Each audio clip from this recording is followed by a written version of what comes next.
హల్లెలూయా! దేవుని పరిశుద్ధ నామమునకు స్తోత్రం కలుగునుగాక.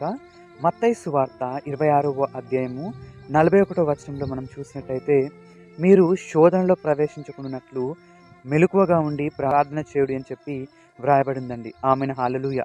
అవునండి.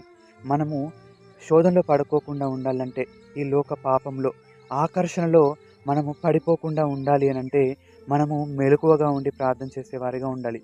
చాలామంది వాళ్ళు మెలకువగా ఉండి ప్రార్థన చేయాలని చెప్పి అనుకుంటారు. కానీ అపవాది వారికి నిద్ర అనే మత్తు ద్వారానో, లేకుంటే ఏదో ఒక డిస్టర్బెన్స్ కలిగించి వాళ్ళు ప్రార్థన చేయకుండా చేస్తాడండి. ఎందుకంటే మనం మెలకువగా ఉండి ప్రార్థన చేస్తే మన జీవితంలో మనము దీవెనలు, మనము విశ్వాసమును, ధైర్యమును, మనము ఓర్పును, సంతోషం పొందుకుంటామని చెప్పి అపవాది మనల్ని ఏదో ఒక విధంగా ఆటంకపరిచేవాడిగా ఉంటాడు.